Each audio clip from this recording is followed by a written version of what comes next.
여러분, 저는 집에 있으면 물건을 잘 못 찾습니다. 옷도 잘 못 찾고요. 집에 뭐가 어디에 있는지 제가 아는 게 별로 없습니다. 그래서 특히나 제가 이제 입고 싶은 옷을 막 한참 찾다 보면 옷이 나오질 않죠. 그래서 모든 가구를 다 열고 어디에 있나 싶어서 그냥 막 흐트러뜨리고 집안이 난리가 납니다. 아무리 찾아도 우리 아까 뭐 찬송가 가사처럼 그 옷들이 뭐 에녹처럼 어디 승천해 버렸는지 찾아봐도 찾을 수가 없습니다. 이렇게 되면 늘 불똥이 누구한테 튀냐 하면 아내한테 튑니다. 그래서 늘 큰 소리로 여보, 제 옷이 어디 갔는지 잘 모르겠습니다. 혹시 버린 거 아니에요? 이러면서 화를 내기도 하고 어디 있는 거야? 막 그럼 예전에는 와이프가 잘 설명도 해줬어요. 어디에 있어? 거기 밑에 보면 있어. 이랬는데 한 7년 살았다고 이제 말을 하지 않습니다. 그래서 제 옷이 어디인지 잘 모르겠어 이러면은 말 안 하고 뚱한 표정으로 톡톡톡톡 와요. 그러더니 정말 혼돈과 공허와 흑암으로 가득한 그 옷장에 아내가 손으로 이렇게 싹 운행을 하면서 탁 건져냅니다. 제가 찾던 옷이 탁 드러나죠. 저는 그게 너무 신기한 거예요. 너무 신비로운 거예요. 이 일들이 눈앞에 있는데 안 보이는 거예요. 그래서 아내한테 매번 질문합니다. 이거 어떻게 찾은 거지?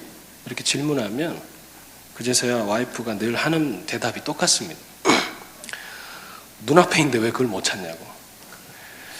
저는 이것이 저희 집안에만 일어나는 일이라고 생각했습니다.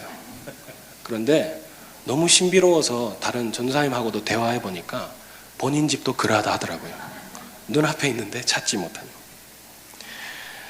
여러분, 우리도 살아가다 보면 우리 인생을 살아가다 보면 가끔씩 우리가 길을 많이 잃어버릴 때가 있죠. 어디로 가야 하는지, 또 어떤 선택을 해야 하는지 잘 모르겠어서 내 힘으로 또 내 생각으로 뭐 이리로 갔다가 저리로 갔다가 발짝 뛰어보기도 하고 온갖 갖은 방법을 써보기도 합니다. 그런데 그러다 보면 결국 좌절하게 되고 실패하게 되고 잘 안 되죠. 또 막 설상가상이라고 더 막 힘든 상황이 오기도 하고 그렇습니다. 그럴 때 저 같은 경우는 늘 불똥이 하나님께 튑니다.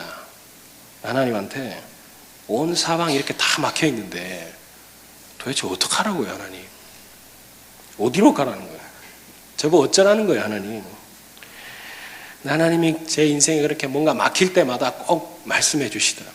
침묵하지 않으시고 말씀해 주셨습니다. 그리고 그 말씀을 듣고 순종해서 그것을 바라보면 길이 있었습니다. 늘 제가 찾지 못하던 길이 있었고 방법이 있었고 대안이 있었습니다. 그래서 제가 늘 신기해서 물어봤어요. 하나님, 너무 신비롭네요. 어떻게 이런 길이 있었죠? 암만 찾아도 보이지 않던데.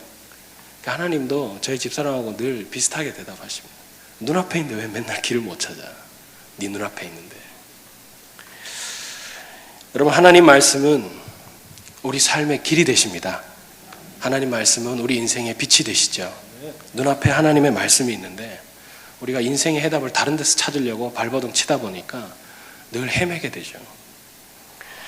하나님은 말씀을 보니까 사막의 한복판에서도 길을 내신다고 하십니다. 광야 한복판에서도 물을 내시는 분이십니다. 이사야 보니까요, 내 생각이 너희 생각하고 다르고 내 길이 너희 길과 다르다. 내 길은 너희 길보다 높으며 내 생각은 너희 생각보다 높다. 이렇게 말씀하시더라고요. 여러분, 우리가 이 시간도 좀 피곤하고 힘든 시간이지만 하나님 말씀 앞에 앉았습니다. 하나님 말씀에 귀를 기울이시고 우리 인생의 길이 되시고 빛이 되어주시는 그 말씀 앞에 순종할 수 있는 저와 여러분이 되었으면 좋겠습니다. 여러분, 오늘 요나서를 제가 이제 마무리합니다. 같이 이제 시작했는데 제가 제일 먼저 끝내게 됐습니다. 굉장히 기쁘고 오늘 요나서를 이제 정리하면서 여러분들하고 하나님 주시는 특별한 은혜가 있기를 소원합니다. 여러분, 사람들한테는 각자가 정의감이 있어요. 각자가 생각하는 정의감들이 있죠. 이 정의감은 하나님 심어주신 감정입니다. 왜냐하면 이것이 하나님의 성품이기도 하기 때문에 그렇습니다. 하나님 공의로우시고 하나님 정의로우시죠. 그래서 하나님의 형상을 우리가 닮았기 때문에 당연히 우리 안에 그런 정의감이 심겨져 있습니다. 요나에게도 요나 나름의 정의감이 있었습니다. 요나는 니느웨 백성들, 이렇게 악한 백성들은 벌받고 심판받고 하나님께 혼나야 된다라는 것이 자기 나름의 정의감이었던 것 같습니다. 니느웨 사람들은 전에도 제가 계속 언급했지만 이스라엘 백성을 비롯해서 주변 국가들에게 몹쓸 짓을 많이 했습니다. 굉장히 악행을 저질렀죠. 사람들 목 잘라 죽이는 것이 기본이었어요. 그리고 왕 앞에 진설한 이 상에는 이렇게 꽃을 한 것이 아니라 자기가 베었던 사람들의 목으로 막 꾸미기도 하고 사람들의 가죽을 벗겨서 성벽에다가 장식용으로 걸기도 했습니다. 이런 백성들을 요나가 찾아가서 말씀을 전하고 이 사람들이 회개하고 하나님께 돌아오기 시작하니까 요나는 화가 많이 났던 것이죠. 마음에 받아들이기 어렵고 이해가 되지 않고 왜 하나님이 이런 일을 행하시는가. 그래서 이제 4절에서 그런 상황에서 하나님께서 네가 지금 썩내는 것이 옳으냐라고 지금 4절에서 우리가 앞서 지난번 설교 때 말씀하셨고 이제 오늘 본문으로 들어와서 5절로 시작하는 것입니다. 네가 성내는 것이 옳으냐라고 질문했는데 요나가 지금 대답이 없습니다. 5절에 보니까 대답이 전혀 없죠. 하나님 질문하신 질문엔 대답 없고 그냥 성질내고 밖으로 나가버립니다. 그래서 성읍에서 나갔다라는 표현이 이제 5절에 나오죠. 이것으로 봐서 하나님이 이 니느웨 백성들한테 구원을 베푸시는 이 현장에 자기가 있을 수 없다라는 것이죠. 나 이거 보고 싶지 않다. 받아들이고 싶지 않다. 마치 부모님하고 막 갈등하다가 성질나서 나가버린 사춘기 청소년처럼 요나는 나가버렸습니다. 그래서 5절의 문장을 쭉 보시면은 좀 동사들을 살펴보시면 나갔다. 그리고 동편에 앉았다. 그리고 초막을 지었다. 그리고 앉아서 성읍에 무슨 일이 있나 보려고 한다. 이런 문장들이 있죠. 여러분 요나 이 5절만 봐도 요나가 얼마나 열정이 많은 사람인가 우리 확인할 수 있습니다. 혼자 저 동편에 가가지고 땀을 뻘뻘 흘리면서 초막을 짓고 있는 그 모습을 좀 상상해 보십시오. 막 이렇게 초막 지면서 그 땡볕에 더운데 그 열심히 수고하고 있지 않습니까? 뭘 위해서 이렇게 땀을 흘리고 있을까요? 니느웨가 망하기를 바라는 것이죠. 진짜 구원받나 안 받나 내가 확인해야겠다. 그 속마음은 니느웨가 멸망했으면 좋겠다. 이런 감정들이 많았겠죠. 요나는 보니까 굉장히 열심을 다하는 엄청난 열심의 소유자였던 것 같습니다. 한번 시작하면 끝장을 보는 사람이었던 것 같아요. 근데 이렇게 잘못된 열심으로 하나님에 대한 반항심으로 이렇게 지금 땀을 흘리고 있는 것이죠. 왜요? 정의감 때문에. 나는 옳고 하나님이 틀렸습니다. 내가 봤을 때는 하나님이 행하신 일이 지금 잘못됐습니다. 그런 정의감 때문에 이렇게 열심히 헛수고를 하고 있는 것이죠. 받아들이지 못하는 이런 장면을 저는 신약에서 이 비슷한 장면을 좀 본 것 같습니다. 그것은 탕자 비유죠. 누가복음 15장에 나오는 재산을 다 탕진한 둘째 아들이 빈털터리가 되어서 이제 돌아왔습니다. 완전 거지꼴로 돌아왔는데 아버지께서 목을 껴안아 주시고 환영해 주시고 가락지를 끼워 주시고 좋은 옷을 입히시고 송아지를 잡고 잔치를 열었습니다. 근데 큰아들은 그걸 받아들이질 못하는 거예요. 화가 나는 것이죠. 말도 안 되는 것이죠. 큰아들에 있어서의 정의감은 저렇게 나가서 버르장머리 없이 아버지 돈을 다 탕진하고 거지꼴로 돌아왔으면 아들로 받아줘서는 안 돼. 저거는 완전 노예처럼 부리든지 이래야 되는데 자기랑 똑같은 대우를 지금 해준다고 하니까 큰아들의 입장에서의 정의감은 이건 잘못된 것 같다. 아버지가 뭔가 문제가 있는 것 같다. 그래서 이렇게 막 성질 내는 것이 화를 내고 받아들일 수 없어요, 아버지. 여러분, 이 큰아들의 분노는 어디서 오는 것이겠습니까? 자기 나름의 정의감이겠죠. 자기 기준에서 봤을 때 이건 뭔가 잘못됐구나. 그래서 살아있는 혈육이 돌아왔음에도 불구하고 자기 친동생이 살아 돌아왔음에도 불구하고 기뻐할 수가 없는 것입니다. 여러분, 그러면 이 정의감, 여러분들도 다 가지고 있는 이 정의감의 옳고 그름의 기준이 무엇일까요? 우리가 가지고 있는 어떤 이 정의감의 옳다 그르다를 나눌 수 있는 기준이 무엇이 되어야 할까요? 하나님께서 이걸 가르쳐 주시려고 요나에게 특별한 도구를 좀 준비하셨습니다. 그것이 오늘 6절에서 8절까지의 내용입니다. 하나님이 이제 요나를 깨우쳐 주시려고 말로 해도 안 되니까 좀 새로운 방법으로 교육 도구를 준비하시죠. 그래서 첫 번째 도구가 박농쿨이 나오기 시작합니다. 아마 요나가 초막을 짓고 니느웨 성을 지켜볼 때 햇볕이 너무 막 쬐니까 굉장히 덥고 짜증이 나고 힘들었을 것 같습니다. 그래서 박넝쿨을 주셔서 그 햇볕을 가려주시고 머리를 좀 시원하게 해주시고 좀 견딜 수 있도록 그렇게 해주신 것 같아요. 근데 히브리어로 이 박넝쿨이라는 단어는 키카이온이라는 단어인데 찾아보니까 구약 통틀어서 여기 딱 한 번 나오는 단어입니다. 근데 박넝쿨로 번역되진 않고 그냥 잎사귀가 넓은 그런 식물을 표현하는 것 같습니다. 번역을 박넝쿨로 한 것 같고 그냥 우리 식으로 얘기하면 뭐 오동나무 잎처럼 이렇게 막 큰 넓은 잎 이런 것들이 요나를 이렇게 뜨거운 햇볕을 좀 가려준 것 같습니다. 그런데 어쨌든 이 식물을 보고 요나가 굉장히 기뻐했어요. 기뻐한 까닭이 있죠. 왜냐하면 뜨거운 햇살을 계속 앉아가지고 지금 니느웨 성을 봐야 되는데 이 햇볕을 가려주는 시원한 그늘막이 되니까 요나에게는 큰 기쁨이 되는 것이죠. 요나에게는 그 당시에는 굉장히 절실히 필요한 어떤 존재가 되는 것입니다. 그럼 박넝쿨이라는 것은 있으면 편하고 없으면 그냥 불편할 그냥 순간적인 도구일 뿐입니다. 근데 요나가 박넝쿨을 보고 지금 심히 기뻐하고 있습니다. 요나서 전체를 통해서 요나서 4장 전체를 통해서 요나가 이렇게 기뻐한 적이 없었거든요. 처음으로 이렇게 기뻐합니다. 근데 무엇 때문에 기뻐하죠? 자기를 편하게 해주는 환경적인 요인이 딱 생기니까 기뻐하는 것이에요. 그러니까 수많은 생명에게 구원의 역사를 베푸는 저 현장을 기뻐하는 것이 아니라 선지자로 부름받은 사람이 12만 명이 넘는 저 사람들이 지옥 갈 뻔했는데 영원한 생명 얻어서 하나님 품으로 돌아오는 저곳은 기뻐하지 않고 더워가지고 저 사람 망해서 다 죽었으면 좋겠다 싶어서 이렇게 구경하고 있는데 그 뜨거운 햇살 가려주는 그 그늘 하나 때문에 이렇게 기뻐하는 것입니다. 여러분 이것이 무엇을 말하는 것일까요? 하나님의 큰 뜻과 하나님의 큰 계획하심, 하나님의 큰 그림을 보지 못하고 자기 편의에 빠져가지고 작은 기쁨에 만족하며 살아가는 우리와 같은 모습을 대변해주고 있는 것이에요. 사랑하는 성도 여러분, 하나님의 백성이 이런 박넝쿨과 같은 일시적인 자기 편의 또 이런 자기 편하게 해주는 이런 환경적인 요인으로 인한 기쁨으로 만족해하기 시작할 때에 하나님이 주시는 참된 기쁨을 우리가 맛보기 어려울 수 있습니다. 하나님이 주시는 참된 기쁨을 우리가 누리지 못하는 경우들이 있습니다. 여러분 우리가 기억할 것은 우리 삶에도 이런 박넝쿨과 같은 일시적인 그런 편안한 하나님의 기쁨을 주시기도 하시지만 분명한 것은 하나님이 거두어 가실 수도 있다라는 것이에요. 그래서 우리가 거기에 목매고 그것이 우리에게 가장 큰 기쁨인 것처럼 그렇게 매달려 살기 시작하면 이 일시적인 우리를 편안하게 해주는 기쁨이 사라졌을 때에 우리 마음이 힘들고 어려워지는 것이죠. 저는 성도 여러분들이 우리가 추구해야 할 참된 기쁨이 무엇이 돼야 하는지를 한번 좀 깊이 고민해보는 그런 시간이 되면 좋겠습니다. 이제 7절에 벌레가 등장하죠. 벌레가 등장하면서 이렇게 얘기합니다. 이튿날 새벽이라는 구절을 우리가 볼 수 있는데요.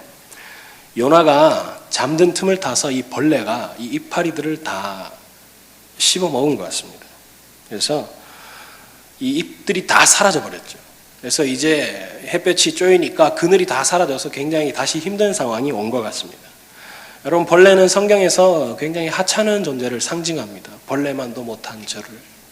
벌레는 굉장히 하찮은 존재를 상징하는데 하나님께서 이 벌레를 사용하셔서 요나가 지금 가장 기뻐하고 있는 애지중지하고 있는 이 박넝쿨 그걸 한 번에 하루아침에 그냥 다 없애버리시는 것이죠. 요나가 누렸던 가장 큰 기쁨이 그 일시적인 기쁨이 하루아침에 다 무너져 내리는 것입니다.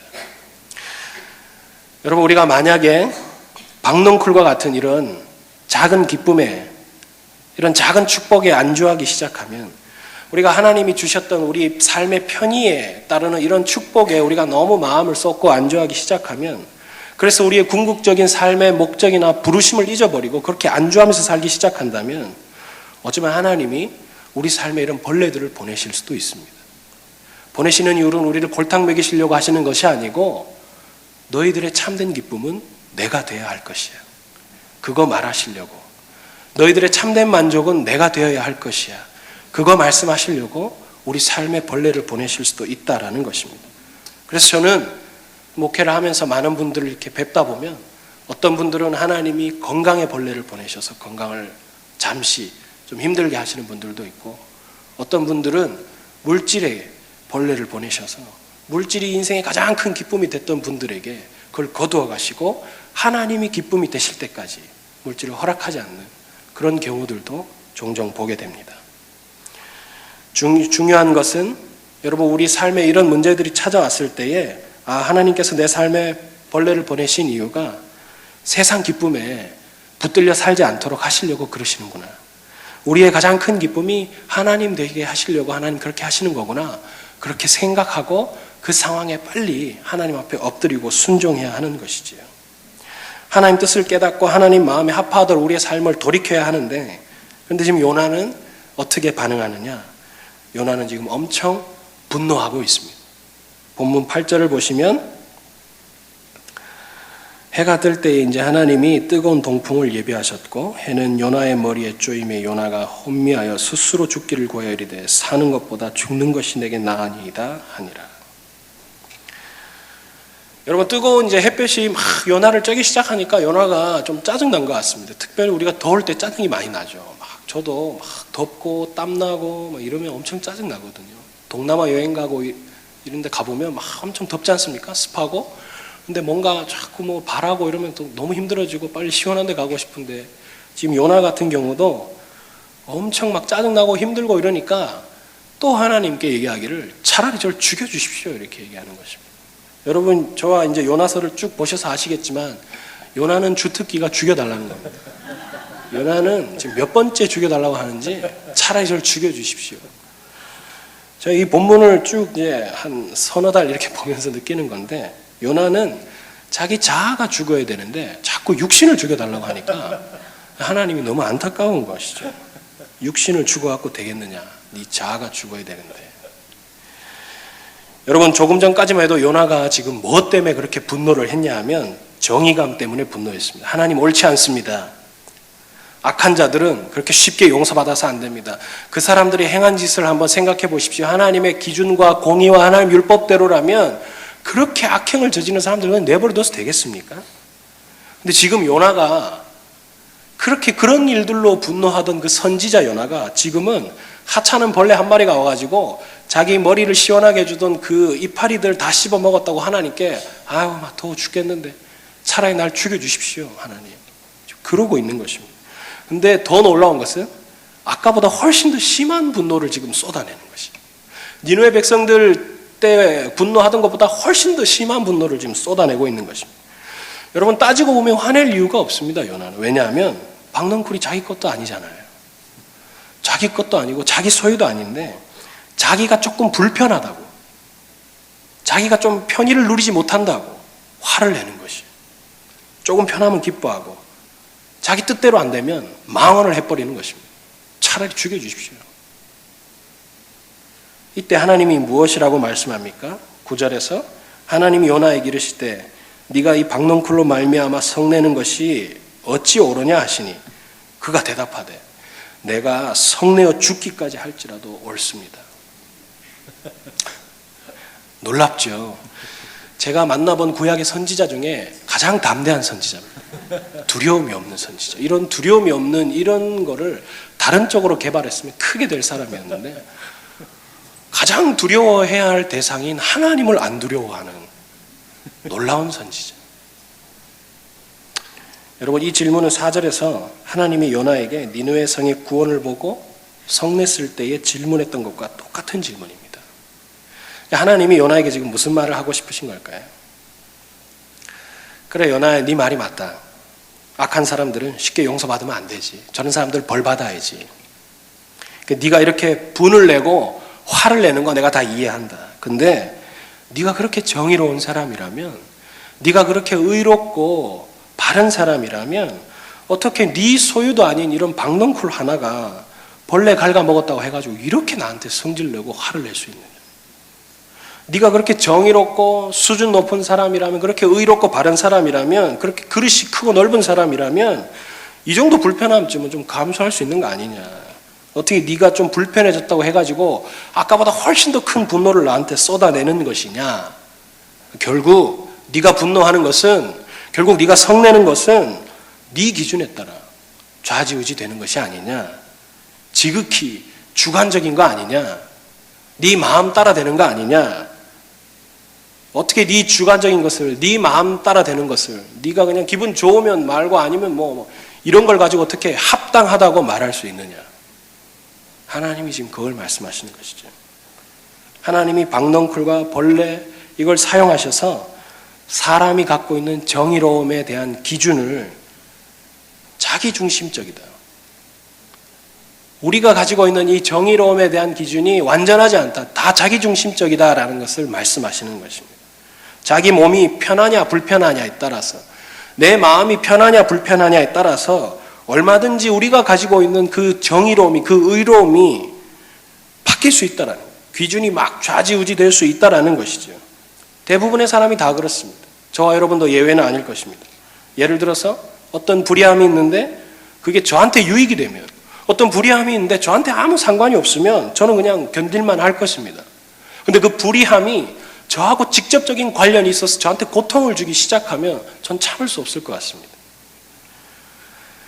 여러분, 이러한 공의나 이러한 정의가 공정하고 바른 정의감이라고 말할 수 있습니까? 하나님은 요나에게 이것을 깨닫게 해주시려고 하시는 것 같습니다. 그래서 이렇게 하나님이 다 말씀하신 후에 요나의 대답이 무엇입니까? 9절에서 내가 성내어 죽기까지라도 합당합니다, 하나님. 이렇게까지 설명했는데도 죽을 때 죽더라도 뭐 합당한 것 같습니다. 이렇게 얘기하는 것이죠. 그러니까 하나님 뜻을 전혀 깨닫지 못하고 있습니다. 하나님이 깨닫게 해주려고 다양한 방법을 썼는데도 못 깨닫는 것이죠. 하나님이 질문하신 의도에는 전혀 관심이 없고 그냥 박넝쿨이 사라진 것에 대한 불만만을 지금 계속 얘기하는 거죠. 왜 그럴까요? 요나는 이제 분별력을 완전히 잃어버렸습니다. 그 분별력을 잃어버리면 우리도 마찬가지죠. 우리의 부르심, 우리의 사명, 우리의 목적, 하나님의 뜻 이런 거 다 필요 없습니다. 그냥 지금 자기가 느끼는 감정과 기분이 중요하지 내 인생의 가장 큰 부르심, 계획, 비전 이런 건 다 사라지는 것입니다. 그럼 어떨 때 분별력을 잃어버리게 되느냐? 대부분 자기 뜻대로 일이 되지 않을 때, 내 마음대로 인생이 풀리지 않을 때, 지금 내 상태가 굉장히 못마땅할 때, 그럴 때 우리는 분별력을 잃어버리게 됩니다. 그런데 여러분, 우리 세상 일이 뜻대로 되나요? 저희 마음 먹은 대로 됩니까? 그렇지 않죠. 그래서 사람이 간사한 것 같습니다. 아무것도 아닌 것에도 불구하고 나한테 편하면 좋고 기쁩니다. 그런데 정말 사소한 일로도 나한테 불편을 주고 어려움을 주면 분노하는 것이죠. 분노가 거듭될수록 분별력을 잃어버리게 되는 것입니다. 그렇게 되면 하나님이 원하시고 기뻐하시는 뜻이 무엇인지 모르게 되는 것이에요. 우리가 분별력을 잃어버릴 때 아무것도 제대로 바라보지 못하고 세상 가치관대로 그냥 끌려가는 것입니다. 그래서 로마 12장에 너희는 이 세대를 본받지 말고 오직 마음을 새롭게 함으로 변화를 받아서 하나님의 선하시고 기뻐하시고 온전하신 뜻이 무엇인지 분별하도록 하라. 사도 바울이 그렇게 말씀하셨죠. 사랑하는 여러분, 하나님이 주시는 영적인 분별력이 성도님들 삶에 회복되기를 축복합니다. 그래서 여러분 마음의 그런 강팍한 마음들이 좀 유순해지고 하나님 뜻에 순종할 수 있는 선하고 온전한 마음으로 새롭게 변화될 수 있기를 축복합니다. 여러분, 이제 요나서가 마무리되면서 하나님이 요나가 한 이 성질낸 이 말에 이제 대답하시죠. 그것이 10절, 11절입니다. 우리 같이 한번 읽겠습니다. 시작. 여호와께서 이르시되 네가 수고도 아니하였고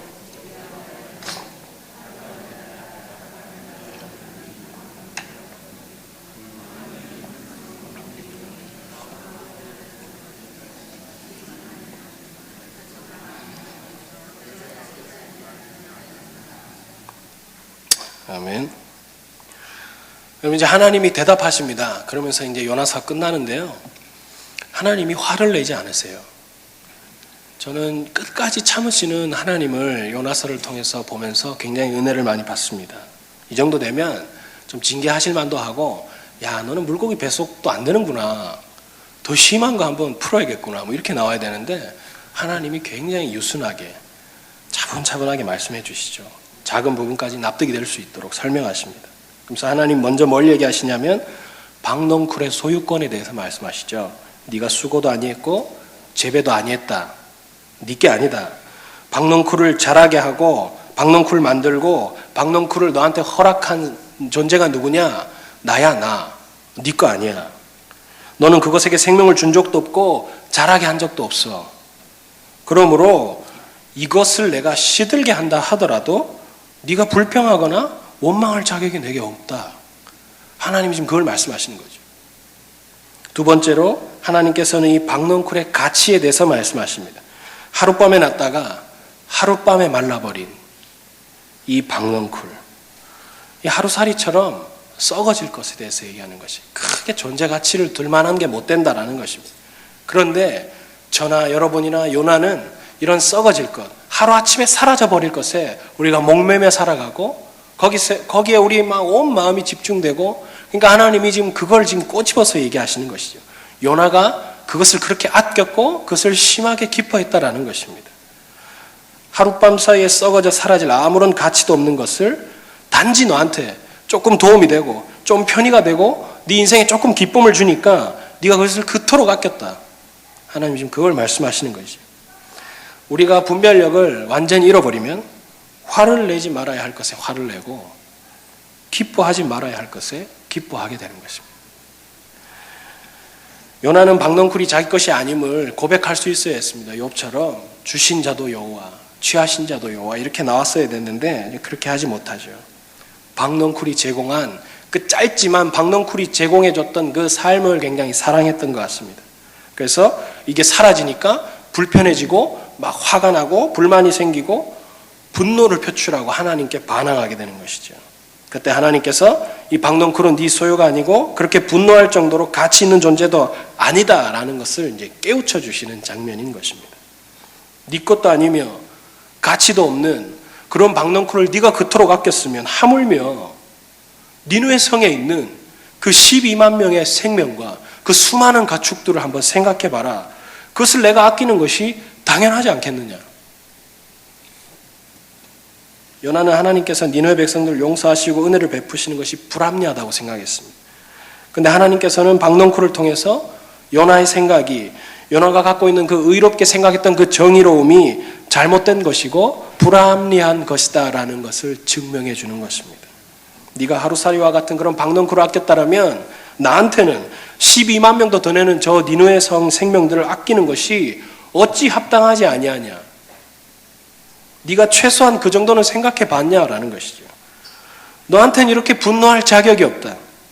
네가 생각하는 정의라는 것도 결국은 네 감정에 따라서, 네 이익에 따라서, 네 편의에 따라서, 네 상황 따라서 좌지우지 되는 것이니까 진짜 분노할 자격이 있는 것은 난데, 나 여호와 하나님인데 내가 용서하기로 작정했는데, 내가 품기로 작정했는데, 내가 은혜를 베풀기로 결정했는데 왜 네가 썩내냐는 것입니다. 왜 네가 썩내냐. 요나서가 이렇게 끝나죠. 요나가 하나님 말씀 앞에 아무런 대답을 하지 못합니다. 내가 성내다가 죽을지라도 합당합니다. 이렇게 목에 핏줄을 세우던 요나가 마지막 하나님 말씀 앞에서 잠잠해졌습니다. 침묵으로 마친 것은 하나님 앞에 더 이상 할 말이 없다는 뜻이겠죠. 부끄러운 자기 고집을 꺾고 잘못된 정의감을 비로소 깨닫고 하나님 뜻에 순종해야겠다라고 다짐하는 것입니다. 그렇지 않았다면 이처럼 부끄러운 자기 과거를 이렇게 자기가 쓸 필요가 없겠죠. 여러분, 이제 말씀을 정리하면서 요나서를 한번 정리해 보려고 합니다. 하나님이 요나에게 무엇을 가르쳐주고 싶어 하시는 것일까요? 정의감보다 훨씬 더 위에 있는 크고 좋은 것이 있는데 그것은 사랑이다. 하나님이 그걸 아마 말씀하고 싶어 하시는 것 같습니다. 하나님은 니느웨 성에 있는 악인들도 사랑하십니다. 하나님은 불량배 건달들도 사랑하시고 예수님 보니까 창녀들도 사랑하시고 세리들도 사랑하셨습니다. 심지어 십자가에 같이 달리셨던 강도도 오늘 나와 함께 낙원에 있을 것이라고 그렇게 사랑해 주셨습니다. 고집불통이며 불순종으로 그냥 일관되게 하나님 마음 아프게 했던 요나도 결국은 하나님이 사랑하시고 품으시죠. 아무리 바른 저기감이라도 하나님 사랑보다 더 고귀할 수는 없습니다. 만약에 우리가 정의감만 중요하고 이 정의감을 다르게 표현하면 율법이 될 수 있겠죠. 우리가 이런 율법적인 것만 중요하게 생각한다면 여러분, 우리 중에 하나님 앞에서 구원받을 수 있는 사람은 아무도 없을 것입니다. 하나님은 정의감 위에, 하나님은 이 율법 위에 사랑을 두셨습니다. 그리고 하나님은 율법의 완성은 사랑이다라고 말씀하시죠. 하나님은 그 사랑을 우리가 깨닫게 되기를 원하십니다. 요나도 그런 사랑을 깨닫게 되기를 원하셨고, 내가 갖고 있는 이 아버지의 마음을 이해하기를 원하셨던 것입니다. 근데 하나님은 끝까지 기다려 주시죠. 요나가 이해할 수 있도록. 하나님은 그런 사랑으로 충만한 사람이 되기를 원하십니다. 우리가 서로 율법에 막 정의감에 불타올라 가지고 서로 옳고 그르다면서 정죄하고 판단하고 싸우라고 하나님이 우리를 만드시고 지으신 것이 아니라 서로 사랑하고 축복하라고 지으신 것입니다. 결국 요나서가 어떻게 끝이 납니까? 하나님의 사랑만 남게 됩니다. 사랑이 모든 것을 덮고 이기면서 요나서가 끝이 나죠. 악한 니느웨 백성들도 하나님의 사랑이 그들을 덮었고, 요나같이 불순종으로 일관하던 그런 사람도 하나님의 사랑으로 덮어주셨습니다. 결국은 하나님의 사람 되도록 하나님의 크신 사랑이 덮으셔서 빚어가시고 하나님 뜻을 이루어 가시는 것입니다. 결국은 하나님의 사랑이 이기는 것이죠. 여러분, 인간의 고집이 아무리 세고 인간의 혈기나 육체적인 소욕이 아무리 강하다고 해도, 우리가 아무리 완벽한 율법을 가지고 정의감을 갖고 있다고 하더라도 하나님의 은혜와 자비와 하나님 크신 사랑 앞에서는 아무런 소용이 없습니다. 하나님의 사랑은 저희 고집보다, 또 저희 알량한 정의감보다 훨씬 더 크십니다. 그리고 우리의 모든 연약함과 허물을 다 덮으시고도 남을 만큼 크신 사랑을 가지신 분인 것입니다. 하나님께서 그 사랑으로 자격 없는 저와 여러분들을 불러주셨습니다. 그리고 구원을 베푸시고 하나님 사람답게 세워가시고, 무엇보다 끝까지 하나님께서 책임지시고 우리를 하나님 나라로, 저 천국으로 인도해 가시는 것입니다. 사랑하는 성도 여러분, 우리가 이 하나님 사랑을 소망으로 붙들면서 그렇게 살아가야 하지 않겠습니까? 우리도 요나처럼 연약하고 죄의 본성에 사로잡혀서 내 혈기대로, 내 고집대로 그렇게 살아가는데, 그렇게 반항하면서 하나님께 불순종하면서 실망시키며 살아가는데, 나 중심성으로 살아가는데, 이제 하나님 앞에 그 말씀에 순종하며 이 말씀 앞에 반응하며 나아가야 하지 않겠습니까? 여러분, 기억하십시오. 연약한 우리지만, 문제 많은 우리지만, 하나님은 우리 고집보다, 우리 혈기보다, 우리 허물보다 훨씬 더 크고 놀라우신 은혜와 사랑으로 우리를 덮으셔서 다시 하나님의 역사를 이루어가는 의의 사람들로 우리를 빚으시고 세워가실 것입니다. 그것을 소망하며 신뢰함으로 이 진리를 꼭 붙드는 저와 성도님들 되면 좋겠습니다. 자, 마지막으로 이 제 삶에 있었던 일들을 하나 나누고 이 요나서를 정리하고 싶습니다. 얼마 전에 저희 집에서 금붕어를 키우기 시작했습니다. 금붕어를 4마리를 이제 구해가지고 키우기 시작했는데, 저희 가정이 굉장히 큰 기쁨이고 활력소입니다. 무엇보다 우리 딸이 가장 좋아해요, 금붕어를.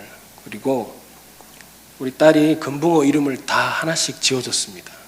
하니, 하양이, 자기 마음대로 지었죠.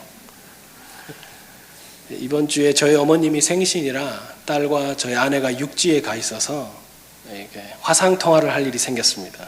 근데 화상통화를 밤에 하는데 너무 제가 반가운 나머지 우리 딸 얼굴 보면서 막 이런저런 질문을 했습니다. 야, 밥은 먹었냐? 오늘 잘 놀았니? 우리 조카랑 잘 지냈니? 이런 질문을 했는데 저한테 관심이 하나도 없는 거예요.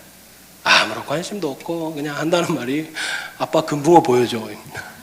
아빠 금붕어 보여줘. 빨리 보여줘. 아빠가 안 보고 싶대. 금붕어 보여줘. 근데 제가 아랑곳하지 않고 계속 질문했습니다. 그래, 오늘 저녁에 뭐 먹어서 할머니랑 잘 놀았어? 했더니 막 성질을 내는 것이에요. 금붕어 보여줘. 그러면서. 그래서 우리 집사람이 빨리 금붕어 보여주라는 겁니다. 저보고. 그래서 제가 금붕어를 보여주려고 어항 앞에 서서 이렇게 금붕어 움직임 따라 이렇게 비춰주고 있었습니다. 저희 딸이 막 흥분한 소리가 막 휴대폰 스피커에서 나오는 거예요. 한이야, 한이야 이러면서 막 우리 딸이 금붕어를 부르면서 아빠가 밥은 줬냐고 막 물어보고 이러는 것입니다. 대화도 안 통하는데. 그래서 한참 보여주고 제가 다시 통화하려고 얼굴을 이렇게 딱 보는데 이불을 덮더니 잔다는 겁니다. 제가 너무 당황스러워서 잘 자 하고 인사하고 제가 끊어버렸습니다. 전화기 끊고 침대에 제가 탁 누웠는데 하나님이 저한테 진짜 번뜩이면서 이렇게 얘기하는 것이, 야, 딱 네 모습이야. 야, 딱 네 모습이야, 이놈아. 제가 하루 종일 정신없이 막 바쁘게 살다가 잠시 하나님 앞에 앉았는데, 하나님 앞에 앉아서 엎드려서 그나마 한다는 기도가 저의 만족과 저의 유익을 위하는 기도밖에 안 하는 것입니다. 새벽에 그렇게 졸린데 겨우 잠을 깨워서 와놓고는 제가 구하는 것이 하나님이 되지 않고, 하나님 저희 딸이 건강했으면 좋겠어요. 저희 와이프가 살도 좀 빠졌으면 좋겠고요. 저도요, 목회를 좀 더 잘했으면 좋겠고요. 우리 교회가 더 건강해졌으면 좋겠고요. 뭐 이런, 저도 잘 먹고 잘 살았으면 좋겠고요. 하나님, 온통 저의 만족과 유익을 구하는 제 입술을 보게 됐습니다. 그러면서 제가 바라보고 있는 금붕어가 뭔가, 하나님이 네가 나의 나라와 의를 구하는 것도 아니고 나 자신을 바라보는 것도 아니고 잠시 내 앞에 앉아서 너는 금붕어만 바라보고 금붕어만 좋아하고 나한테는 관심도 없고, 하나님이 그 얘기하는 것입니다. 그래서 회개했습니다. 하나님, 죄송해요. 금붕어만 바라봤어. 여러분 인생에는 어떤 금붕어가 있습니까? 저는 사랑하는 성도님들이 금붕어 외에 진짜 하나님만 바라보고 하나님으로 인해 즐거워하고 하나님으로 인해 만족할 수 있으면 좋겠습니다. 요나는 박넝쿨에 만족하고 박넝쿨을 기뻐하던 사람이었습니다. 하나님이 자기 자신을 만족해 하기를 원하시는 것이죠. 자기 만족과 유익을 바라고 있는 요나를 보면서 우리가 돌아봐야 할 것은, 주님이 제 인생의 가장 큰 기쁨이십니다. 주님이 제 인생의 가장 큰 만족이십니다. 주님이 제가 가장 사랑하는 분이십니다. 우리가 하나님 앞에 앉을 때마다 다른 것 구할 것이 아니라 사랑하는 나의 주님을 구하고, 사랑하는 주님 바라고 주의 음성 듣기를 구하고, 우리 인생의 길이 되시고 빛이 되어주시는 그 하나님 앞에 엎드리는 저와 여러분이 되기를 소망합니다. 그래서 요 나를 보면서 우리가 하나님 앞에 바르게 설 수 있는 저와 여러분 되면 좋겠습니다.